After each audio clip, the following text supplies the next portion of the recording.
नमस्कार दोस्तों, आज के इस वीडियो में हम लोग class 9th chapter number 1 the French revolution के बारे में बात करेंगे।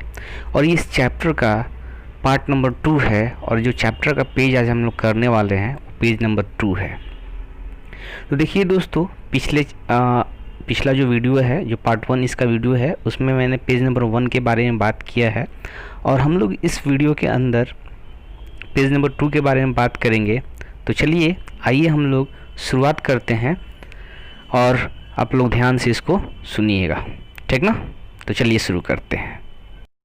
देखिए, आज का जो टॉपिक है स्टूडेंट्स, वो टॉपिक है French society during the late 18th century.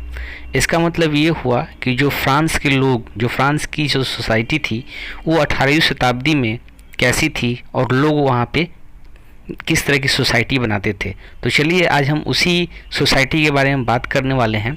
तो सबसे पहले हम लोग रीडिंग देते हैं और रीडिंग के बाद इसको समझेंगे कि वहाँ पे क्या क्या बातें हुई।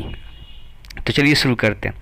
इन 1774 Louis 16 of the Bourbon family of king ascended the throne of France. He was 20 years old and married to the Austrian princess Marie Antoinette. देखिए यहाँ पे दोस्तों ये कह रहा है कि 1774 की बात है, यानी 1774 की। और लुइस 16 जो कि एक बर्बन फैमिली से बिलोंग करते थे, उनको जो है 1774 में राजगद्दी मिली। उस वक्त जो है जब वो 20 बरस के थे तो उन्होंने मैरी एंटोनी नाम की राजकुमारी से शादी की। आगे ये है, upon his accession the new king found an empty treasury. Long years of war had drained the financial resource of France. देखिए होता क्या है कि बहुत लंबे समय तक फ्रांस जो है बहुत सारी लड़ाइयाँ लड़ता रहा, जिसके वजह से उसके खजाना खाली हो चुके थे, ठीक ना। तो इससे क्या हुआ कि पूरी तरीके से अगर हम बात करें, फाइनेंशियल कंडीशन जो था उस वक्त फ्रांस का बहुत ज़्यादा ही ख़राब था। तो उस चीज़ को सुधारने के लिए और अपने खर्चे को मेंटेन करने के लिए राजा ने बहुत सारी ऐसी बातें वहाँ पे ऐसी रूल्स बनाए जिसके कारण वहाँ के लोगों की परेशानी हुई, और इसी की वजह से जो है वहाँ पे लोगों ने सोसाइटी बनाना शुरू किया और राजा के खिलाफ आंदोलन शुरू किया। तो चलिए अगला लाइन पढ़ते हैं। इसमें ये है, added to this was the cost of maintaining an extravagant court at the immense palace of Versailles. Under Louis XVI, France helped the 13 American colonies to gain their independence from their enemy Britain. The war added more than $1 billion to a debt that had already risen to more than $2 billion. देखिए यहाँ पे ये हुआ कि अगर हम बात करें लुइस 16 के अंदर, तो उन्होंने लुइस 16 ने जो है 13 अमेरिकन कॉलोनीज़ को जो है ब्रिटेन से आज़ादी दिलाई थी, और इस आज़ादी में जो है उसने बहुत सारा पैसा भी खर्च किया था। देखिए हम बात करें अगर फ्रांस की, तो उसने इतना सारा पैसा खर्च कर दिया कि उन्होंने जो लोन ले रखा था, जहाँ से भी उन्होंने लोन ले रखा था, उन्होंने अब इंटरेस्ट उस पर चार्ज करना शुरू कर दिया। और देखिए उस पर भी 10%, और 10% जो होता है काफ़ी ज़्यादा महंगा भी होता है। तो अब राजा जो है ये सोचने में पड़ गया कि आखिर इन सारे चीज़ों को कैसे निपटाया जाए। तो उनके पास सिर्फ एक ही ऑप्शन था, या तो टैक्स को बढ़ा दिया जाए या फिर लोगों से उनकी धन संपत्ति ले ली जाए। तो उन्होंने क्या किया कि अगर हम टैक्स बढ़ाते हैं तो उसका विरोध तो होगा ही होगा। तो उन्होंने क्या किया कि उन्होंने तीन पार्ट में सोसाइटी को बांट दिया, ठीक ना। और 3 पार्ट में जो सोसाइटी बांटने का इनका तरीका था, पहले वालों में पहला ग्रुप जो था वो क्लर्गी था, दूसरा जो है नॉबिलिटी था, और तीसरा जो था जो थर्ड स्टेट था उसमें बड़े बड़े बिजनेसमैन लोग थे, फार्मर्स थे, पीजेंट्स थे, ठीक ना। तो अब इसमें हुआ क्या कि उन्होंने यानी फर्स्ट ग्रुप और सेकंड ग्रुप से कोई टैक्स नहीं लेते थे राजा। उन्होंने क्या कि जो थर्ड ग्रुप था, जो बिजनेसमैन थे या फिर जो फार्मर्स लोग थे, उनसे ही टैक्स लेना शुरू कर दिया। तो अब देखिए यहाँ पे कुछ लोग अगर टैक्स देंगे और कुछ लोग नहीं देंगे तो लोगों में विरोध तो बढ़ेगा ही बढ़ेगा। तो इसी चीज़ को देखते हुए जो फ्रांस के अंदर बहुत ज़्यादा ही, एक तरीके से कहा जाए तो बहुत ज़्यादा ही, मतलब वहाँ पे राजा के खिलाफ लोग हो गए, और उन्होंने बहुत बड़े लेवल पे पूरे फ्रांस के अंदर इतना बढ़ावा क्रांति को मिला कि कह नहीं सकते। चलिए आगे एक लाइन पढ़ते हैं। देखिए यहाँ पे ये कह रहा है कि to meet its regular expenses such a the cost of maintaining an army the court, running government offices or universities, the state was forced to increase taxes. देखिए यहाँ पे क्या हुआ कि अब राजा को जो है बहुत सारे खर्चे भी मेंटेन करना था, जैसे कि उनकी आर्मी हो गई, जो कोर्ट था, या फिर जितने भी गवर्नमेंट ऑफिसेस थी, उनके जो सारे के सारे जो खर्चे थे उसको मेंटेन करना था। तो राजा ने क्या किया, वहाँ पे टैक्स बढ़ा दिया, ठीक ना। आगे ये है, yet even this major would not have sufficed. French society in the 18th century was divided into 3 states and only members of the third state have to pay taxes. देखिए यहाँ पे क्या हुआ कि अगर हम बात करें तो ये भी मतलब इतना भी उन लोग के लिए कम पड़ रहा था, ठीक ना। तो 18वीं शताब्दी में क्या हुआ कि जो राजा ने 3 स्टेट बनाया, जो 3 ग्रुप बनाया था, जो 3 सोसाइटी बनाई थी, उसमें पहला जो है हम लोग बात किए थे अभी थोड़ा देर पहले, कलरी था। दूसरा जो था वो नोबिलिटी था, ठीक ना। और जो तीसरा था जो बिग बिजनेसमैन, पीजेंट्स, फार्मर्स, ठीक ना।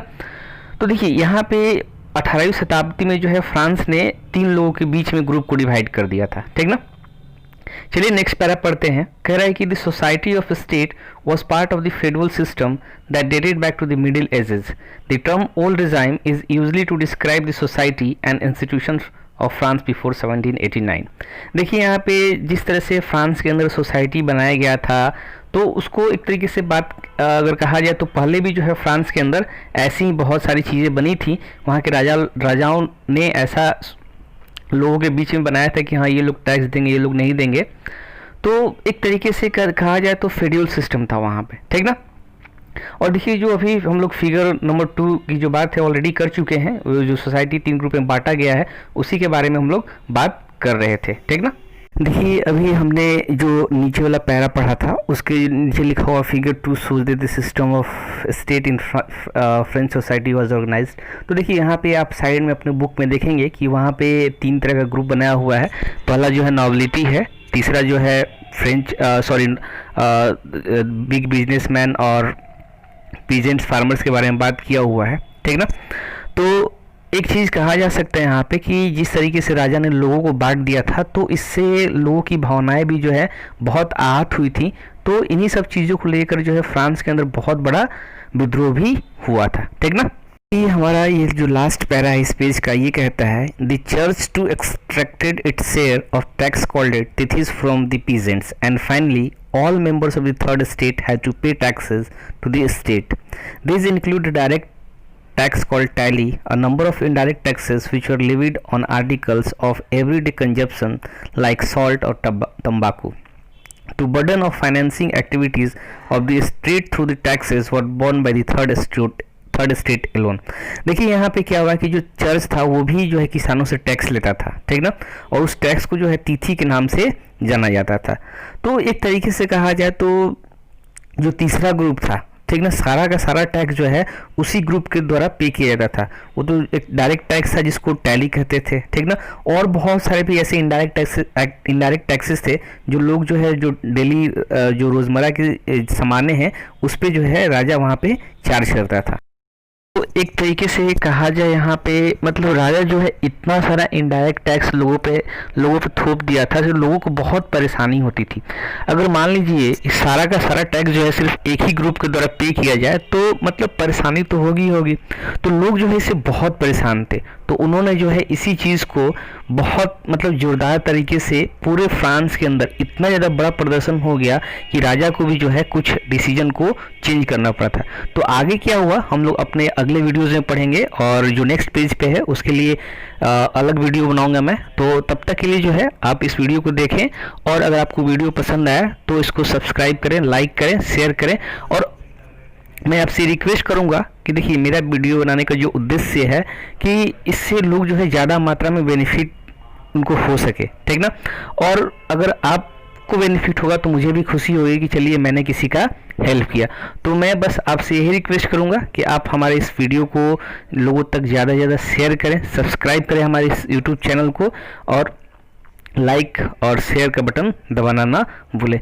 तो चलिए आज की इस वीडियो में बस हम इतना ही और मैं आप सभी को थैंक यू बोलूँगा जो आपने अपना इतना कीमती समय दिया और मेरे इस वीडियो को देखा। तो फिर से एक बार आपको मेरे तहे दिल से मैं आप लोग का शुक्रिया करना चाहता हूँ। Thank you. जय हिंद, जय भारत।